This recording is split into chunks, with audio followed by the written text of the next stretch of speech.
Welcome to Documentary First, an inside look at a first-time filmmaker's journey. I'm Jeff Kurtenacker, filling in for Josh Lindsay and Jason Rugg today. And with us today is our first-time filmmaker, Christian Taylor. Hello there, Jeff Kurtenacker. Hello, Christian. How are you doing? I'm doing good. It's so great for you to be here. Thank you for filling in for the guys. Yeah, thanks to Josh and Jason for taking the day off. I could get a chance to hang out with you. I know it's really nice. I miss you a lot. So I've been thinking about really wanting you on all of these Q&As because you enjoy it as much as I do. And, you know, I had Bill at the last film festival and I love having him there, but he's so quiet and shy. I really have to force him to talk. Oh my gosh, yes. He's not one-on-one, but in a big group, he's very quiet and introverted. And I try to get people to ask him questions about the edit, but most people don't know about editing. So they're like, anyway. He must be, once you get to know him, because every time I've talked to him, he hasn't really clammed up. He's been very kind and gracious. So yeah, he's good. He's good on one-on-one. He's really great. You'd never know. The first time I found out he was an introvert was when we went to Normandy in 2019. I love telling the story because it's hilarious.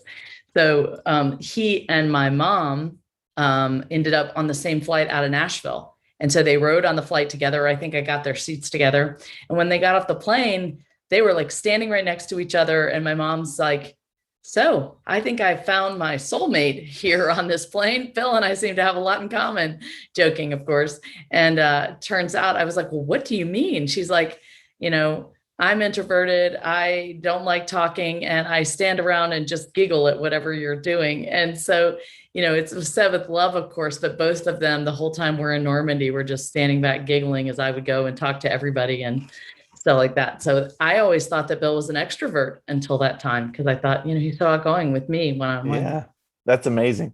Yeah. You don't look like you're at home.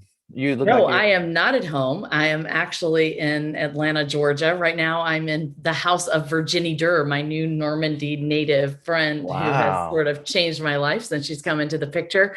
Now she's even hosting me and she's become like family. So I'm so grateful to her. We may even try to have her on the podcast pretty soon because she's just such a dynamic person. She's like every other French person I know who's been celebrating the liberation of her family for as long as she can remember. And she's so grateful to the American veterans. She even ended up marrying somebody in the Navy that she met over there and moved to the United States. And now she's working for Delta, which is how we have our new exciting deal that we talked about and launched this week.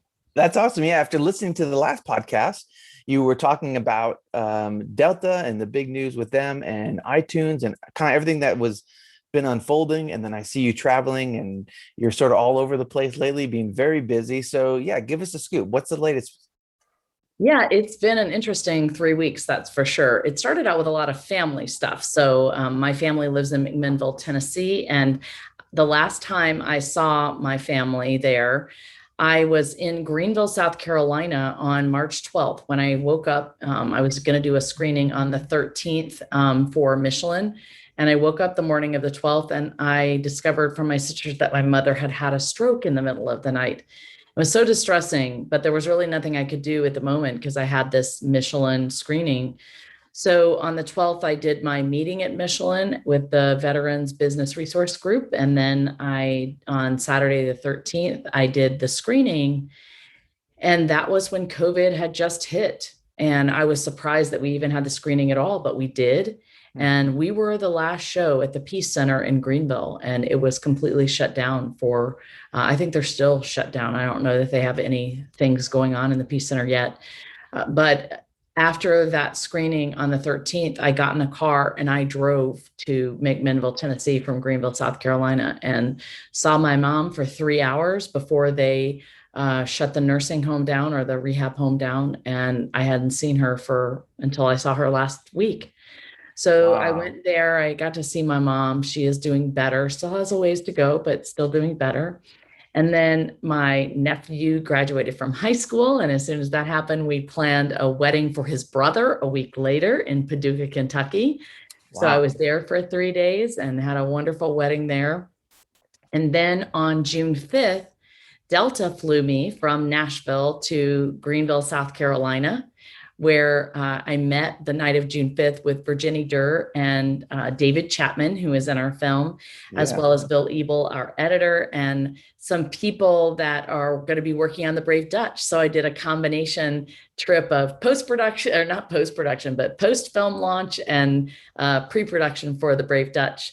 So that was neat. And then we woke up on D-Day, June 6th in Greenville, South Carolina, and we did a 10 a.m. screening for the Reedy Reels Film Festival, where we won the Best Veteran Film Award. So that was super exciting there. And we had a big audience and everyone was very engaged and loved the film very much. We sold a lot of books and other merchandise, so that was cool. And Yeah, then, the pictures looked really cool. yeah, it was awesome. And then the people there are so friendly and it was just great. There was a guy in the audience named Bill Price, who I actually was an actor with and I met him 15 years ago in Chicago.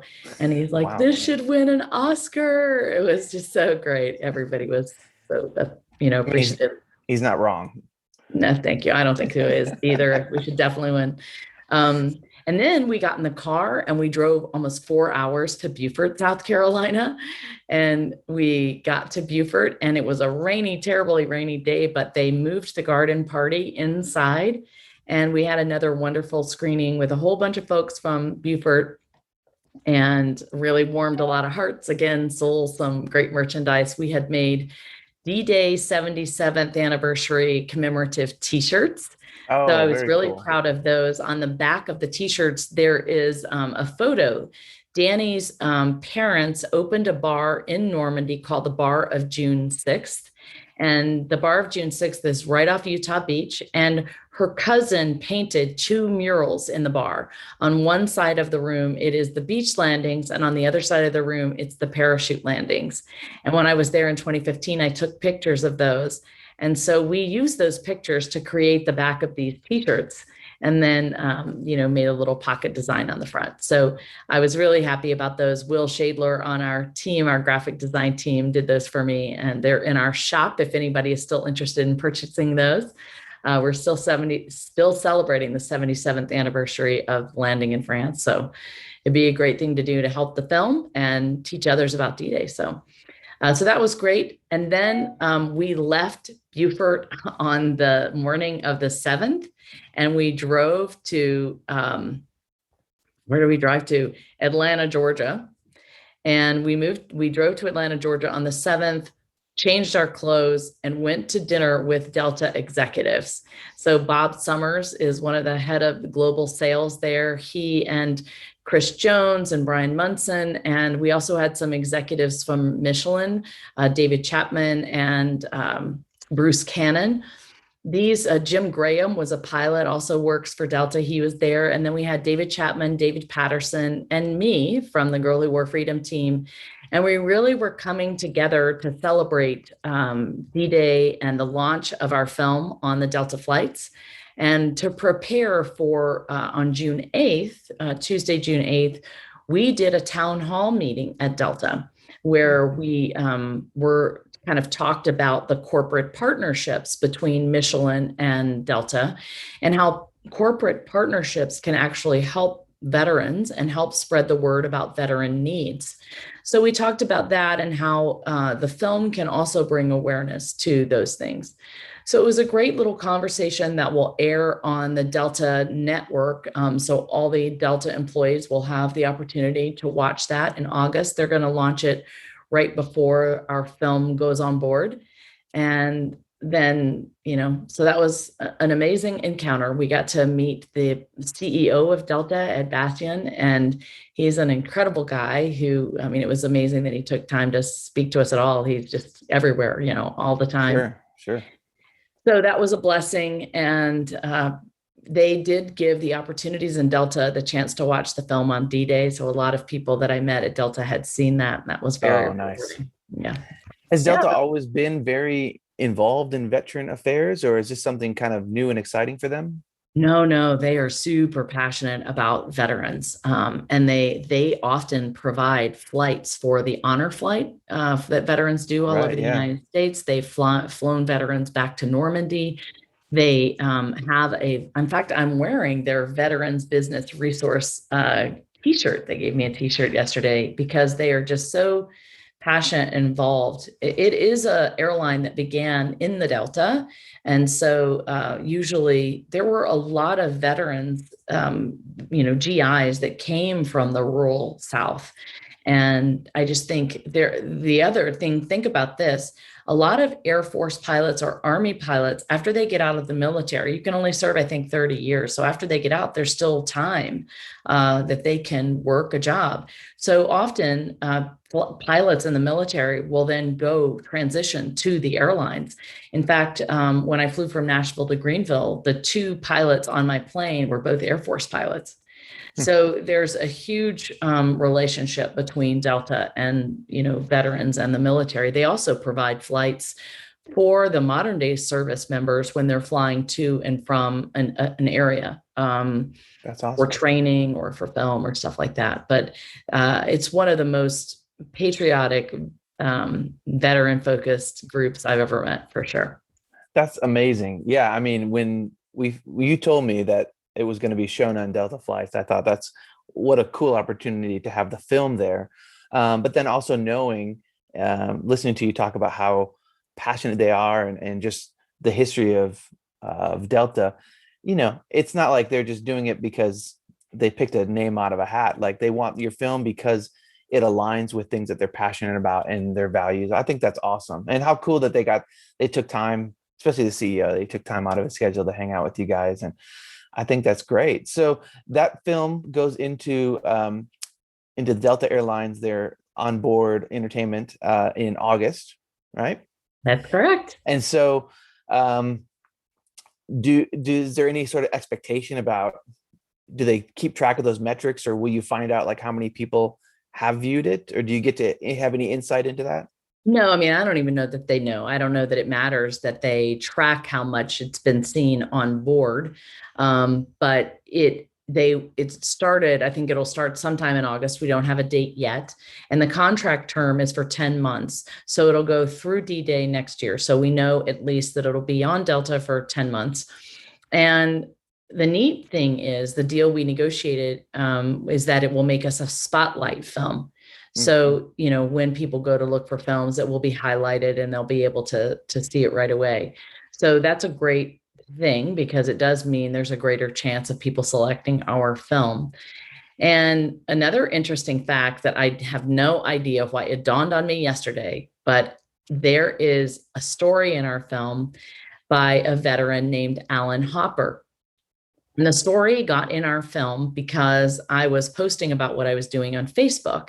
And a lot of my high school friends have been following around. I went to a Christian boarding school in Long Island, New York, called the Stony Brook School. And one of those friends was Michael Strasberg. And Mike saw all I was doing, and it made him curious about his own grandfather. And so he went to his mom and said, "Hey, I know your dad fought in the war. I don't know what he did. Can you help me understand what my grandfather did in World War II?" So they began looking for all of his things, and they found letters and medals and just, all sorts of like articles that had been written. He was with the 92nd Chemical Mortar Battalion.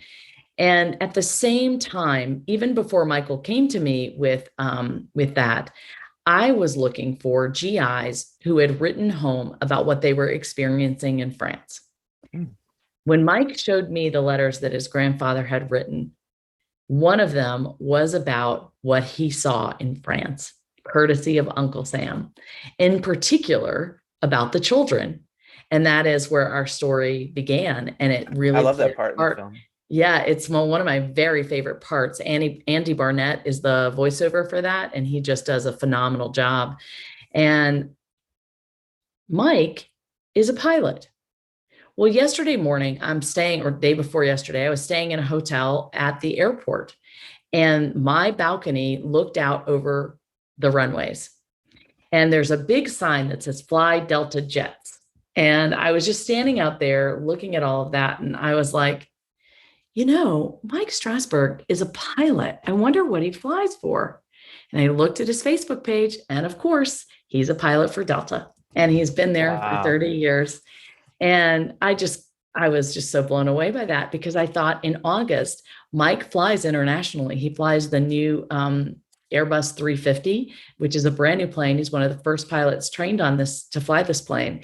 And he will be flying internationally. And the movie that talks about his grandfather will be on his plane.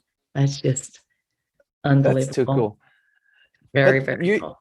the history of this film from the first time I met you has been sort of littered with these sort of stories of crazy interactions and remarkable chance meetings. So, I mean, it's probably become like second nature for you, but I know you never really get tired of seeing things come together like that. When you reflect on the history of this film and how all the times it almost did not get made and where we are now, like how does that feel as a first time filmmaker and you've brought this film across the finish line? And when you look back, there's all these, it's not just a film, there's remarkable life experiences interwoven with the making of the film, but also just amazing human interactions that um, they sound, you know, some of them are very healing, some of them are, you know, long lost connections. But when you reflect on the whole thing as that comes together, what does that feel like as the first film you make and there's so many meaningful interactions sort of circling around it? How does that feel? I'm not going to lie. As you were saying that, I'm getting chills. I'm Well, getting we've talked a chills. lot about it, so it's I like know. it's just amazing. Even when we were in Normandy and you were shooting, all these loose ends would get tied together, and it's just sort of like, but that's been the the story of that film getting made. It And has been 5 years of stories like that from the moment I met Danny and Flo. I was right, telling this story the other night. When I first met them, in the first 10 minutes of our conversation, Jean-Marie Boucherie, he was the only one that really spoke to me in English. And I asked him how he knew English. And he said, well, I was in the oil business and I lived in Biloxi, Mississippi. And I was like, I was born in Biloxi, Mississippi. I'm like, are you kidding me? I mean, of all the French people I meet in the first 10 minutes, I meet right. somebody that was lived in my hometown of Biloxi, Mississippi. It's been like that ever since. I mean, when I met Virginie, she saw about our film on Facebook and then she friended me on LinkedIn. And then I was looking for a French person to honor and represent the French people in our Beaufort Film Festival screening. And she sent me a LinkedIn message and said, I'm coming to your screening and I'm from Normandy and I can't wait to see your film. And I was like, are you kidding me? I was just looking Wow. for somebody who was French. And she goes, well, I've been following your film and I was there in 2018 for my 50th birthday party. And she showed me her pictures from this 50th birthday party. And many of them were pictures in my film, Oh, which wow. told me she was right next to the cameraman. That's amazing. It is amazing. I was like, are you kidding me? Like you were right with us. We were just watching a video that was on her Facebook page. The news in France was filming the Utah Beach ceremony. And we're right there. I see Savannah. I see Jason Hoban. Our whole camera team is right there. And Virginie is interviewed in that like news segment where Wow. our team is. I mean, we were all in all the same places at the same time. You And never even knew it. never knew it, but now on the backside, it's connected us in a way that is remarkable. I started thinking this morning, so many people come up to me after the film and say, I've always wanted to go to Normandy, but now I want to go even more. Hmm. And from the beginning, you know, I've said this, I wanted to create a Girl Who Wore Freedom tour where I have the Girl Who Wore Oh, Freedom yeah. shop in Saint Marie du Mont. And I can put together a tour where I take people back to see the places in our film and to learn about Danny's story. And I thought about it this morning and I thought, oh my goodness, now I have an airline that sponsored us. I have, you know, all of these relationships in France with tour guides, museums, hotels, with, you know, restaurants. I could create a complete tour package from A to Z that after people see my film, I can be like, you want to go to Normandy? We got it all worked out for you. Yeah. And you can go and do this. And I thought about just so many different ways that we could expose more people to this story and to what's happening in Normandy. And all of that is because every way every part along the way, I have created this community of people that wants to continue telling the story. Hmm. And so when I think about that community-wide thing that the film has done, I'm incredibly humbled. I mean, Jeff, you understand this. We're both Christians. I was telling the story last night, like, and I've said it before on the podcast, I really do felt God commissioned me to do this. And I would say, okay, well, Lord, if this is what you want me to do, you got to open the next door. And if you don't, then I know that it wasn't. I didn't hear you right. And every way along, the next door has been opened. And I just can't take credit for it. How many people have asked me over the last 3 years, or even the last year since the film has been done, this is your first film? How did you do that? And I was like, it's a miracle. Like, I really cannot take credit for it because it's not just me, and so many people contributed. I look at our film and it's a combination of you, me, Bill Ebel, Jason Hoban on the creative side. But it goes beyond that to thousands of people that have donated money or helped us with stories Absolutely. or shown screenings. And I didn't do all of that. All of those opportunities were just opened along the way. Yeah. And that's what gives me chills, because I feel like I'm part of a bigger story that I could never have put together on my own. I mean, the journey was certainly not without its struggles, as you've talked about on this podcast many times. But I think it's important for whether you're a first-time filmmaker or a 100th time filmmaker, I think it's important to know that the struggles are going to be there, but to keep your eye on the sort of all the amazing things that are sort of swirling around the making of the film. And there's going to be struggles, there's going to be problems, but as we see in this film, what a beautiful example of there's going to be a community of people that come around the film. I've met meaningful friendships from the people that worked on the film. So it's just you've sort of created this opportunity, and then yes, you got it to a point where it just sort of turned into a thing that started to feed itself. But now you got people from all over the world jumping into the Girl Who Wore Freedom experience, and they're seeing the film and they want to be part of more. And I think that's pretty cool, because it went from, I guess because I was there when we were talking about this, before it was a thing, and then now it is a thing, and it's amazing to see it kind of do its thing. So yeah, it's so true. And for our filmmakers out there that are listening to this podcast, and I hope there are, if you are out there, please send us a comment on iTunes or somewhere on our webpage, just to let us know you're listening and you've been benefiting from our experiences. But I would say that it is so overwhelming. And at every chance along the way, there are horrible things that pop up where you think, I saw something the other day that was posted, a meme that was posted about the creative experience. Oh, this is an awesome idea. Oh my gosh, this is terrible. What am I doing? Hey, this starts to make a lot of sense. Oh my gosh, I suck. Maybe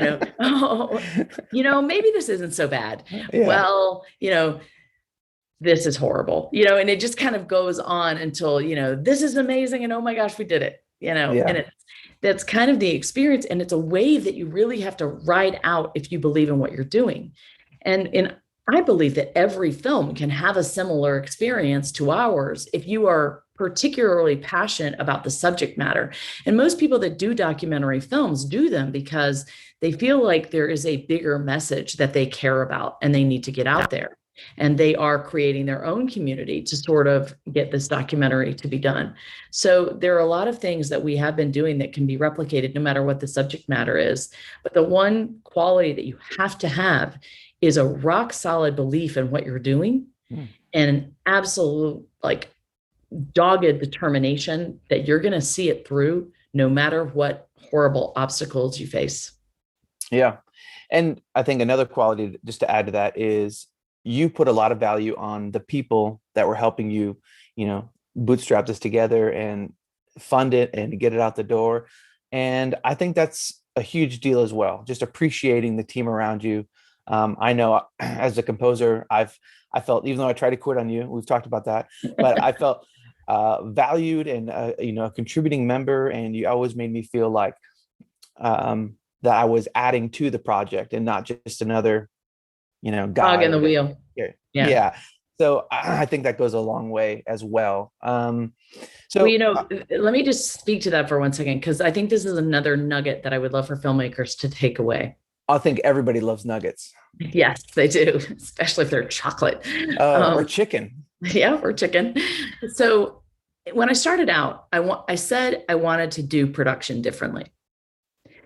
Film production companies, typically in the regular world, chew up and spit out people on the team, and they burn them out. There's a lot of backbiting and jealousy and jockeying for position, and there can be lying and backbiting and just burning people out and not valuing people. And you do it because you want to get experience, and you'll never work with these people again, probably, but still, at least you get something out of it. And I hated that. I hated that model, and I didn't want to design that kind of company. And so what my focus has been is truly how to build people up and give them a canvas on which to paint so that they could take what they've learned and go to the next step, whatever their next step may be. And I look at each person and I know that there is an opportunity in any film in which to learn new things, make new relationships, create something for their resume or reel. And I want them to walk away from our project feeling blessed by the people they met, feeling like they have grown in their career, feeling like they gave and participated in something that made a little bit of a difference in the world. And I would say when you are thinking about your team, carefully think about the people that you bring into the team, and think about how you as a filmmaker or producer can enhance their life, make them a better creative, and give them something to feel proud about. And then do everything in your power to squash any of that backbiting and competition, and make sure you take care of your people, make sure they're fed well, make sure they are always hydrated, make sure that they have rest and they're not overworked, make sure they're valued, and build in a way for people to know each other and encourage each other. And I think that has made a difference. I mean, what do you think? Yeah. I mean, if you look at the people that you've surrounded yourself with, they've all been great people for starters. So you're a good judge of character, but they've also been, it's not like everyone that you've hired had to have a certain resume, bucket list that you were looking for. I had never done a film, and you were willing to take a chance on me. I felt like it worked out pretty okay. And then worked out pretty great. And then a lot of the social media people, were kind of people that you knew or had met, but they had never tried to promote a film or done this thing. So, editors, things like that. Bill probably had the most sort of illustrious resume out of everyone on the team, but we were all sort of. He had never done a documentary though, and he had never had complete control of the edit. So he's worked on a lot of Kendrick Brothers things, and he's worked on, other stuff, a lot of other stuff. But in this situation, he was my equal. And I really knew he could take on a project like this and he could create it. I wanted to give him the canvas because I knew how creative he was and how much he needed total ownership of an edit. And that absolutely, with you and with Bill, even with Jason, giving you guys that opportunity was one of the best decisions I've ever made, because you guys were just raring to go and you just needed to show it. Yeah. And that is true. I've given a lot of people chances that never did that before, but I saw the qualities in them that I knew they could handle it, and they had the character that would see it through. And I also brought on younger people. I wanted to bring on people that we could pour into and mentor, so that they could have a positive first film experience, as opposed to just being a PA on the film that got stomped on and chewed up and spit out. Right. Yeah. So, I mean, I appreciated that your approach to this film hasn't been, well, show me your resume and I'll see if it fits what I need. Because there's a lot of qualities to human beings that don't show up on resumes. And I feel like you've taken the time to find those qualities and highlight them or bring them out or give people a chance to shine. And I think the community of people that have worked on this film and contributed to this film, I think we're all better off for it, for your decision to sort of take chances on people, but also just how you sort of made sure that everybody had similar qualities. We were all compassionate, kind people. When we were filming in Normandy in 2018, there wasn't any drama or anything. Like, I showed up, I met everybody, and it was instant friendship. We were all hanging out. So it was just cool that it was a smooth operation, not without its challenges, but from a personnel standpoint, everything was, hunky dory. Well, I would say, I know you can remember back to this, there was some drama. There was some drama. It has not all been sunshine and roses, even within the team. And there was one person in particular that there were a couple that brought challenges into the production team in Normandy, and figuring out how to navigate those problems was something I was unused to, was hard. And that was equally as challenging as all of the positive and good relationships. And I don't know that I necessarily succeeded, but what I did do was then focus on the relationships that were working. And eventually those people were separated from the project, as painful as that was. Right. But I really have aimed for there to be reconciliation even in those relationships. And that has happened to a degree. So, I don't want everybody to think it's sunshine and roses, because it isn't. But what I have learned is it is important to see through those difficult places and not just dispense with people. I did not want to ruin anyone's career or have them ruin mine or there be bad blood. And so even in those places where we disagree, I've worked hard for there to be some sort of reconciliation. And I think that's another thing I'd like people to take away. But I thank you for your encouragement, Jeff. It is nice to hear from your perspective as a crew member, how you feel. Yeah, I think a lot of that was shielded from, at least me personally. There wasn't like the feeling of a toxic atmosphere. Even if there was, some issues happening. I was made aware of it later, but at the time I wasn't really aware of it. I was just, eating sandwiches and hanging out with you guys. And that was amazing. Those are some of the best sandwiches I've ever had in my life. They sure were. Quiche and chicken egg sandwiches. Oh, yeah, man. it was great. So good. Okay. So the film switching gears here, the film's been on iTunes for a while. How has the response been? How do you feel like it's going? I mean, it looks like it's got a ton of reviews, but how's that process been, having a film out on the iTunes store and seeing it sort of get these reviews and 5 stars? It's pretty cool. I have to tell you, to be honest, it's been a roller coaster ride. It has been, like everything else, a complete and utter education as I wake up every day. So what Are you checking the charts every day? Just to see every day. And not only every day, but many times a day. Minute by minute. Minute by minute. And hold on, I'm having to text my son, who asked me if I want something from the grocery store. So stand by. Sure. We all do. Okay. So I check it, and I picked up my phone only to look at the iTunes store yet again today, because what I have learned is that the iTunes charts are very volatile. They are real-time feedback for what's going on in the iTunes store. And right now, this moment, this is 11:39 on Thursday, June 10th. We are 23rd.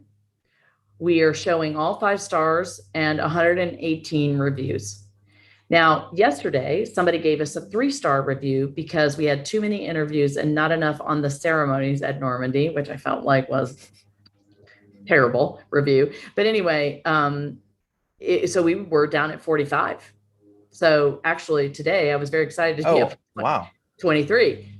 You want to stay in the top 20, but we were on D-Day, at the end of D-Day, we were 7 on iTunes. Yeah, I saw that. That was awesome. So it's just a very big roller coaster ride. And what I'm told is it is dependent upon how many sales you have and how many stars you have and what the reviews are. So we did get a report from our distributor today, and this is what they told me. So after the initial pre-sale, the film has done 375 units of business, mostly purchases at 307. The remainder are as rentals. The week it did bounce around at the best-selling chart, now sitting at number 23. The Bitly link has been clicked, and they created the Bitly link to track the sales and stuff. The Bitly link has been clicked 1,183 times. It's not bad. The vast majority, or almost 1,100, in the United States, and then in Canada and France. The US clicks are mostly in the Virginia, DC, Maryland area, and then again in Texas. There are handfuls everywhere else. It's the early days, so keep on promoting. Now, we had hoped to sell 300 units by June 10th or June 11th. Mhm. So tomorrow is our last day to track that. So that's great. We sold 375 units. It really would be best for us to even be in more and be in the top 20. And so what we did do is we did have a strategy of having a few people buy $300 worth of iTunes sales and gift them to other people. Oh, okay. Because what I have learned is that's what producers do. That if they want to keep their films up in the top of the charts, they're going through and making, bulk purchases and reviewing, getting people to review and rate their films. And so it's gamed a lot by the producers because they want them in the top 20. Other people, I learned that a thing called Pop Vortex this week reviews the top 20 films on iTunes. And I guess they put out something every day. So there are other places like that review it as well. But the thing that I also discovered, because I bought my 30 films in one day, is that producers spread that out over time. So if your film is a military film, you're going to spread that out for the week before and after 4th of July or Veterans Day or Memorial Day, because you want your film rated near the top that people see it so that they will go and rent and buy. Yeah. When they're looking for a military film. So there's a lot of gamemanship I'm learning in this world. Yeah, there is. I mean, it's not really limited to filmmaking. It's everywhere. Yeah, it's everywhere. So it's no different here.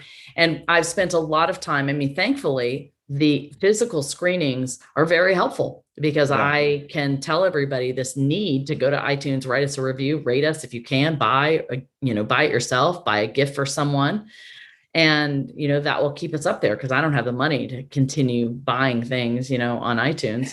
But it is important for us to stay up there. But at some point, I just have to, pray that God continues to keep us up there and get the word out about it. It will start to self-perpetuate, I think, if we can stay in that top 20 and more people discover our film. And I think we'll have big bounces around all the patriotic holidays and veteran holidays and stuff. So, I think that's great. On June 5th, so the night before D-Day, my wife and I watched the film with some neighbors of ours who have been asking to see it for over a year now. They've been very excited. And so we bought the film. We had them over and we watched it. And I've seen the film. Thank you for your help, by the way. Thank you for your help. Yeah, my wife and I each bought a copy. So it was two. But I should have my kids buy one too, though. That's what I got to do. And my dog and my cat. Yeah, I had all mine buy them too. But it was just amazing how choked up I got. And I've seen the film, I don't know, dozens and dozens of times working on it. And I still got choked up. But I think I was, how it is when someone new is in the room. It's how I feel like when I play music too. Like all of a sudden you're listening to this piece of music through their ears in a way for the first time. And all of a sudden you're hypercritical of everything.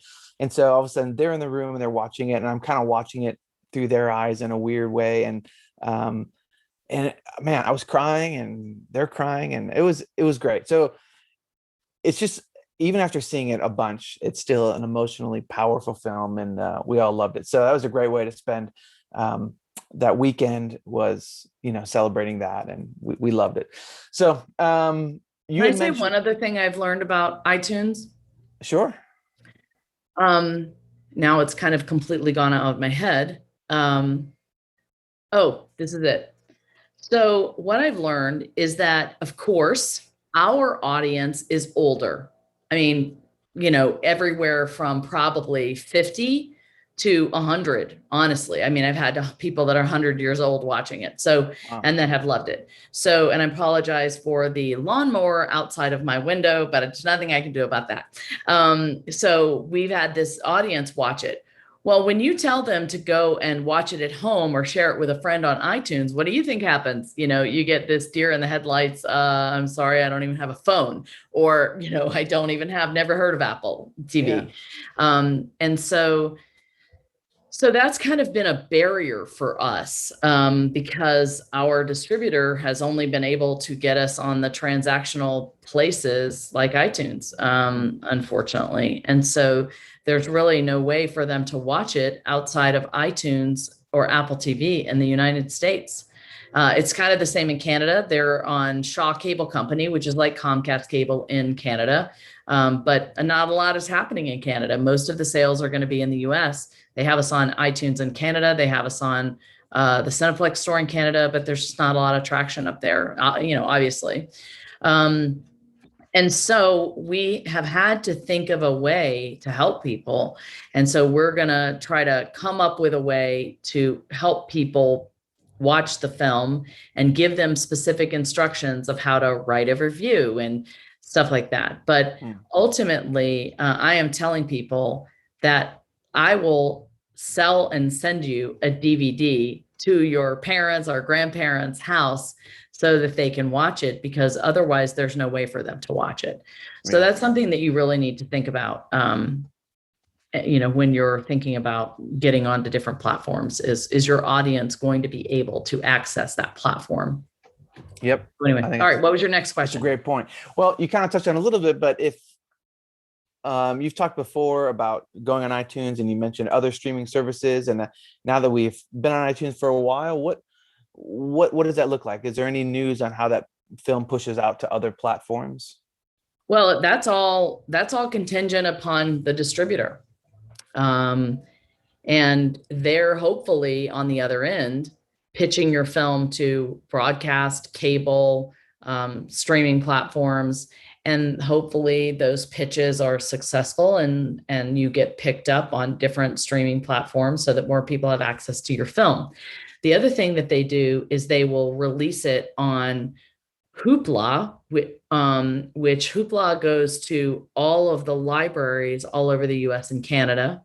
And then the libraries, every time somebody rents it or watches it for free, the library pays a fee. And so we do get a very tiny profit from that. And then there is Canopy. Canopy is a process where universities and high schools can go and rent the film and show it in their classes and things like that.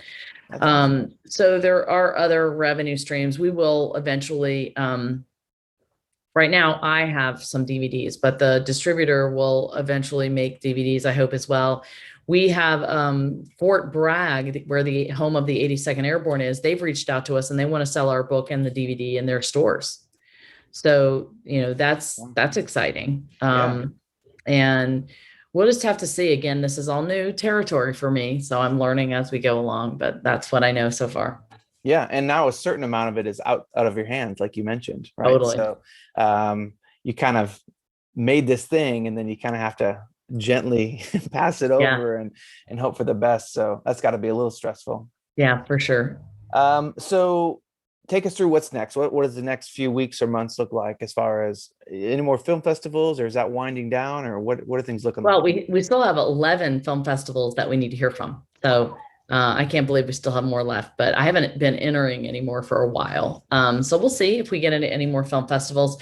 I don't know if I talked about this last week, but I don't remember when this happened, but we won the best documentary at the Nice International Film Festival. So that was super exciting. That's awesome. Yes. Yeah, that was very big. And right now, I will go home on Friday and probably collapse for a couple of days. That's tomorrow, isn't it? I have no idea. I think it is.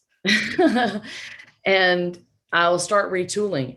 Right now, I'm in talks with Delta, Michelin, and L'Oreal about doing a Veterans Week screening, and sort of they would all connect to probably fly veterans or fly French people in from our film to these different events, and we would do a screening. The 82nd Airborne has a museum at Fort Bragg, and they are opening a Normandy D-Day exhibit at the museum. So it's a perfect companion piece to go along with that. So I'm excited about that opportunity.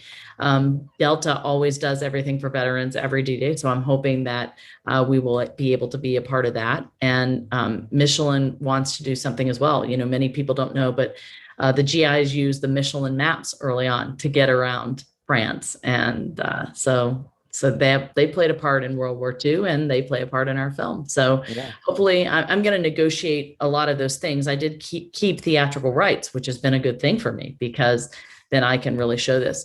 We did have a theater group in Idaho reach out to us and ask if we could do a limited theatrical release in their theaters in Idaho. So we're working on that deal.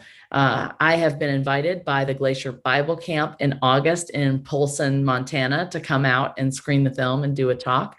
Wow. So I'm really looking forward to that. And right now, that's going to be a lot of what happens with The Girl Who Wore Freedom. If people want to see the film or do an event, they will need to cover my transportation cost and probably pay a stipend to see the film. And, you know, I will go there and try to help put that event together. So I don't really know what the future will hold for the rest of this year, but we have July 4th coming up, and we've got Veterans Day as well. So we'll see. In August or September, I'm really hoping to get over to Europe. I miss my French friends immensely, and I want to start researching for the Brave Dutch. And so I'm going to spend a couple of weeks in the Netherlands trying to discover more about my story, make those relationships, and start down that pathway. So. That's awesome. You know, every good franchise needs a trilogy. So you also got to start thinking about the third movie. Oh, I already have. I have some stories in Russia. So I'd love to tell some of the Russian stories of World War II. So yeah, are you kidding me? I've got so many ideas right now. People say, once you make a film, you'll have so many more opportunities. And I thought that meant, okay, well, people will hire me, you know, or a studio will hire me or whatever. Well, that has not at all been what's happened, but I've had people come to me consistently with, I got a story for you. And, you know, I always tell them, hey, I'm ready to tell any story. The story has to be mapped out, and you have to have the money, because I am not going to be raising any money. Yeah. So there's that. And then one other thing I want to talk to people about is our Patreon has been launched, and we already have $308 in pledges. Wow, for that's our awesome. Patreon. So I now have to start getting together the schedule of distributing all the perks and making those happen. And we still need, you know, our minimum goal is to raise $400 a month to kind of cover our bases with our expenses. But I really would like to make a little bit more, because I would like to pay the people. I mean, Jason Hoban has been working on this podcast for over 2 years, and I haven't paid him a thing. God bless you, Jason Hoban. As well as Jason Rugg and Josh Lindsay. So yeah. I really would like to pay them something for their time and effort. And that's going to come from the Patreon contribution. So I want to give a shout out for our $250 a month patron who I think if you keep up that donation for a year, you get a trip to Normandy next year. Oh, so wow. That's a great level to come in with, because we're going to go back next year and have a very big celebration over in France. So there's that. And that's awesome. We're still going to be pushing everybody to, you know, purchase us on iTunes. So. Yeah. Well, I mean, we've talked about it many times. It's a great story. It's just a lot of cool, amazing things happening within the film, and so many great people involved with it. So why not take an opportunity to get involved, to support it, and not only to help this film, but to help you guys make more films. Yeah, we really want to do the Brave Dutch. So yeah, so there's so many stories that I think could use your touch, what you bring to the film and how you tell them. So hopefully people continue to be excited about The Girl Who Wore Freedom, and they bring that excitement to the Brave Dutch, and then the Brave Russian, and then the Brave whatever.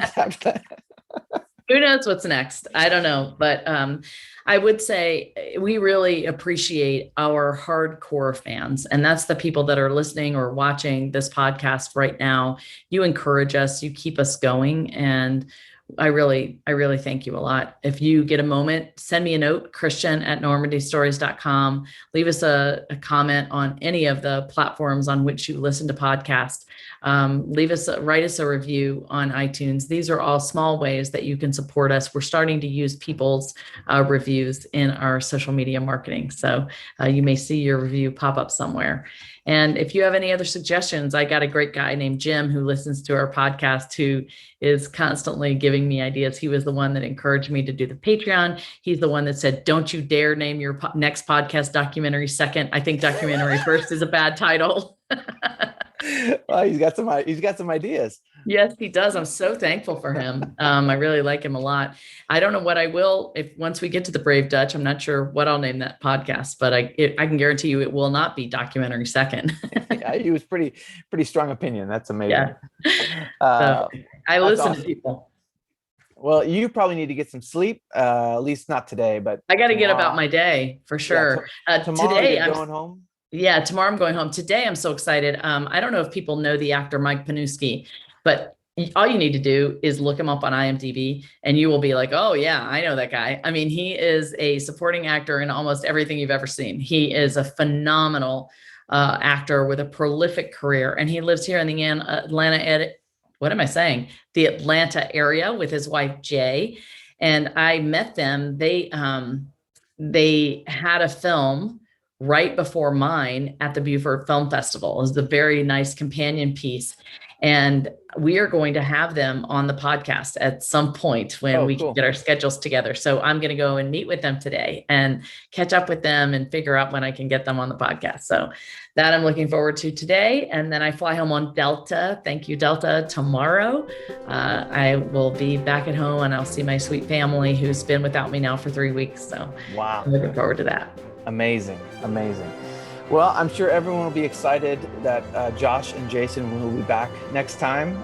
This is great. You've done a great job. Thank you for letting me fill in, Christian. I appreciate it. And thank you all for listening to Documentary First, where we believe everyone has a story to tell, and you could be the one to tell it.